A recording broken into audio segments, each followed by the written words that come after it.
February 13th of 2022, this aircraft crashed shortly after takeoff, trying to return to the airport for unknown reasons. Let's figure out what happened on this NTSB Final Report from Olathe, Kansas. So the aircraft was a Pipier Malibu Meridian, November 2445 Foxtrot.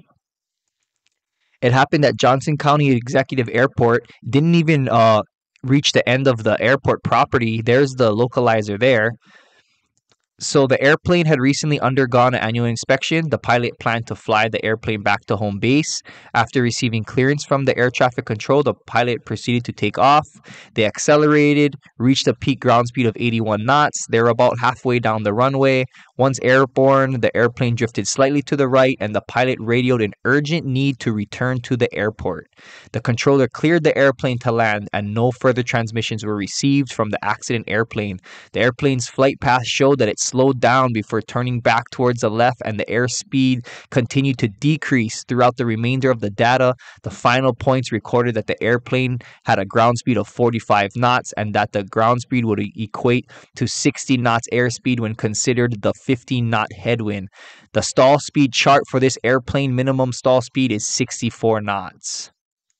So this is what happened. Firefighters had to get on scene, heavy black smoke, aircraft fully involved. There was one on board that did not make it, so they're going to pull hand lines quickly. Here you can see they are putting it out with their hand lines, throw water on that thing, foam if need be, but it should be a quick knockdown. There was that 15-knot headwind, so I believe it carried that fire onto the brush and made it quite a distance before firefighters were able to put out this brush fire here. But it did look like some pretty strong winds that were taking that smoke and fuel. Here is how it ended up, and then here is firefighters on scene. They cordoned off the area. Nobody on the ground was injured.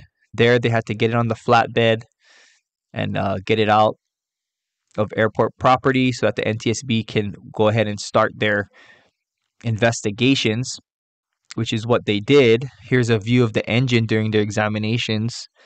So it's been almost 2 years. Here is the flight path. It just barely took off. And then as it tried to return to the airport, hit that stall. Here's the speeds here, if any of you are interested. But yeah, definitely hit a max speed and then started to slow down.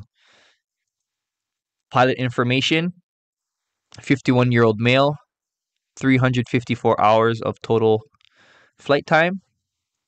And we can see here, out of most accidents, 65% of them is pilot error. Most of them happen during landing, but during takeoff, 3 times less likely, but 20 times more fatal. Less margin for error. So very sad. The probable cause on this one is the unknown emergency that warranted a return to the airport and the airspeed decay, which resulted in an aerodynamic stall. So they could not find out because there was no more transmission on the radio for that emergency or why they had to return back. But very sad that this pilot went down, but I'm glad they tried their best to figure out the cause on this one. So if you want to watch another Pipier from this same Johnson County Executive Airport in Kansas, you can watch it here.